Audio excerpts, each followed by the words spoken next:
शहर कायद में इलेक्शन की गहमा गहमी। इलेक्शन ट्राइब्यूनल में कई उम्मीदवारों की अपीलें मंजूर। इलेक्शन में हिस्सा लेने की इजाजत मिल गई। NA 234 से पीपल्स पार्टी के उम्मीदवार मोहम्मद अली राशिद के कागजात नामजदगी बहाल। पीपल्स पार्टी के रऊफ अहमद, आज़ाद उम्मीदवार रफिया हसन, जमालुद्दीन और दीदार अली के कागजात भी मंजूर। शहबाज शरीफ के कागजात नामजदगी मंजूर होने के खिलाफ अपील पर फरीकैन को नोटिस। आफ्ताब बकाई और मोहसिन पनहड़ की अपीलों पर इलेक्शन कमीशन से जवाब तलब।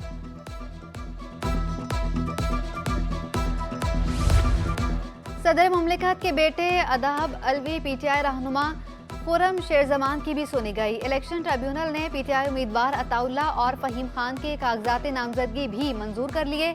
तहरीक इंसाफ के सुबहान साहिल, अमजद आफरीदी, मखदूम फैसल और हसनैन चौहान की अपील मंजूर। PTI उम्मीदवारों में गुलाम कादिर, अमजद खान, हसन जेब और मोहम्मद आजम की अपील पर इलेक्शन कमीशन को नोटिस।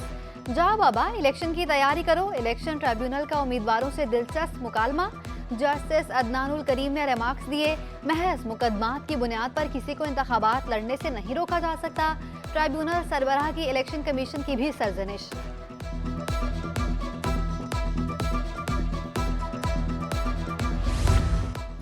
पीपल्स पार्टी को कराची की 11 नशिस्तों पर उम्मीदवार फाइनल करने में मुश्किलात। NA 240 और 250, PS 90, 92, 108, 109 और 117 पर टिकट का फैसला ना हो पाया।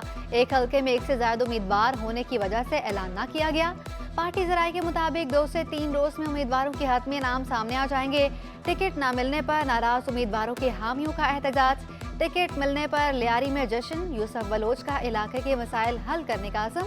यूसुफ बलोच का कहना था कि पीपल्स पार्टी पूरे पाकिस्तान से कामयाबी हासिल करेगी।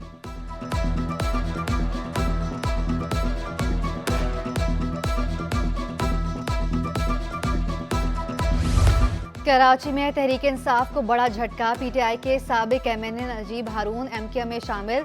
नजीब हारून पाकिस्तान इंजीनियरिंग काउंसिल के मौजूदा चेयरमैन भी हैं। नजीब हारून की खालिद मकबूल सिद्दीकी, मुस्तफ़ा कमाल, फारूक सत्तार और अरकान राब्ता कमेटी से मुलाकात। MKM रहनुमाओं ने नजीब हारून को पार्टी में शमूलियत पर खुशामदीद कहा।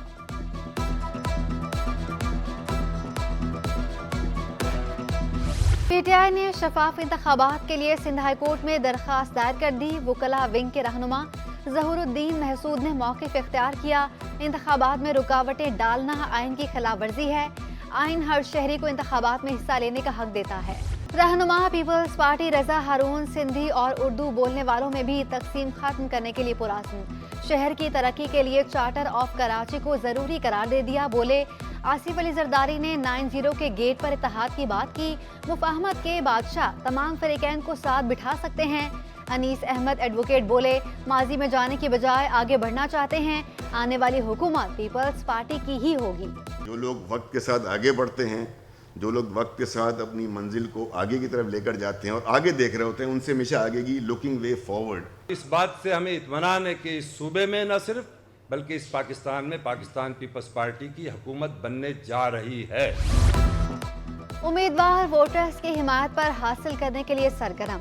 गुलिस्तान जौहर में पीपल्स पार्टी की जानिब से कवाली नाइट का इनेकाद। मरकजी इलेक्शन ऑफिस में जियालों की बड़ी तादाद में शिरकत।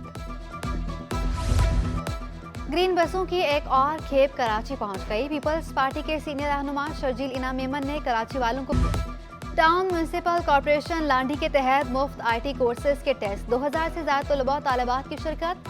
चेयरमैन लांडी टाउन अब्दुल जमील खान की भी शिरकत। हाफिज नेमो रहमान का कहना था, बल्दियाती इंतखाबात हुए लेकिन इख्तियारात नहीं दिए गए।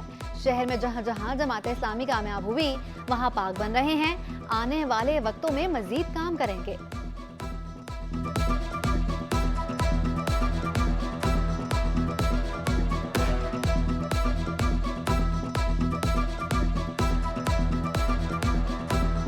एक जबरदस्त एम्पावरमेंट का प्रोग्राम शुरू किया है और स्किल डेवलपमेंट का ये प्रोग्राम इंशाअल्लाह लांडी कोरंगी के नौजवानों के लिए इंतहाई मुफीद भी रहेगा।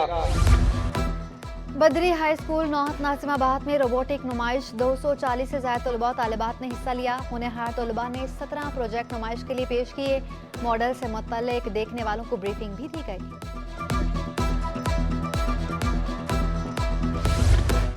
वकील के भांचे का चालान करना ट्रैफिक पुलिस अफसर को महंगा पड़ गया। सिटी कोर्ट में वुकला का पुलिस अफसर पर तशद्दुद। सब इंस्पेक्टर यूसुफ के मुताबिक 12 अफराद ने हमला किया। 2 रोज कबल 3 हट्टी पर 14 साला बच्चे का चालान किया था। सिटी कोर्ट थाने में मुकदमा दर्ज है, मगर पुलिस कार्रवाई नहीं कर रही। बिजली, गैस ना पानी, ये है कराची के हर घर की कहानी। टूटी फूटी सड़कों से बढ़ गई शहरियों की परेशानी। NA 238 में गटर उबलने लगे, गैस बहरान की शिकायत भी आम। NA 240 में रामस्वामी और जुबली के मकीन बरसों से पानी और गैस की किल्लत का शिकार। NA 243 तिस्सी केमाड़ी 2 मसाइल का गढ़ बन गया। 3 साल से गैस गायब, साफ पानी की फराहमी भी सालों से बंद। इलाके में बच्चों के लिए कोई सरकारी स्कूल भी नहीं। सड़क टूट फूट का शिकार, ग्राउंड कचरा कुंडी में तब्दील। Kashmir colony, Akhtar colony, Sarjani town और बल्दिया टाउन में गैस बहरान। शिकायत के बावजूद मसाइल हल न होने पर शहरी फट पड़े।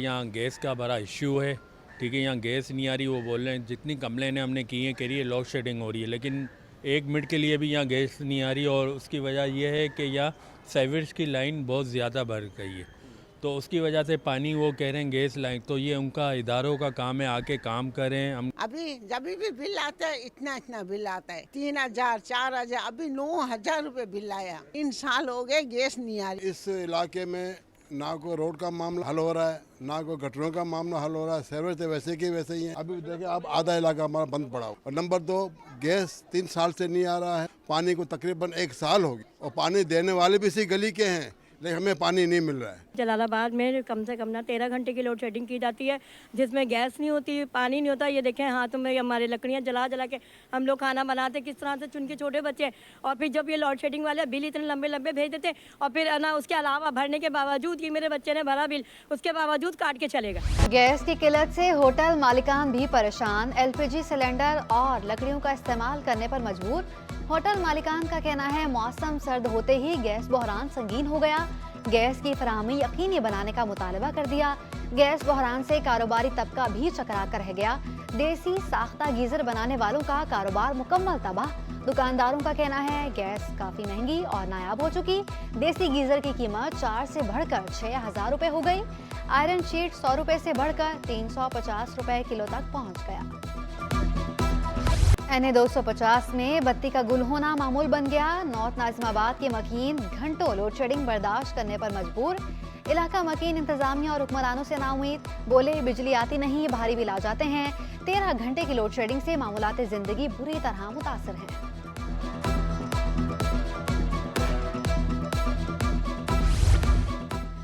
शहर भर की तरह सदर में भी तजावुजात की भरमार। सेंट पैट्रिक चर्च से एम्प्रेस मार्केट जाने वाला सर्विस रोड मुकम्मल बंद। ट्रैफिक की रवानी शदीद मुतासिर, शहरी भी परेशान। KMC और टाउन इंतजामिया तजावुजात खत्म करने में नाकाम। निगरान सूबाई वज़ीर मुबीन अहमद जुमानी की महकमा बल्दियात के जालसाज मुलाजिम पर नवाजिशात। अकबर अली दायो को एडमिनिस्ट्रेटर टाउन कमेटी बुलड़ी शाह तैनात कर दिया। महकमा एंटी करप्शन को मुतहरिक होना पड़ा। अकबर अली दायो के खिलाफ तहकीकात का आगाज करके मुकम्मल रिकॉर्ड तलब कर लिया। और आर्ट्स काउंसिल में शायर भरूमल आमरानी की किताबों की रोनमाई। वफाकी वज़ीर तालीम मदद अली सिंधी की बतौर मेहमान खुसूसी शिरकत। किताब सहरा के दोहे और गीतों भरा रेगिस्तान सिंध की सकाफत की आकाश। सूबाई वज़ीर अहमद शाह और साबिक सूबाई वज़ीर सरदार शाह की शिरकत। नामवर शौरा ने कलाम पेश किया। तकरीब में सिंधी मौसीकी का भी तड़का लगाया।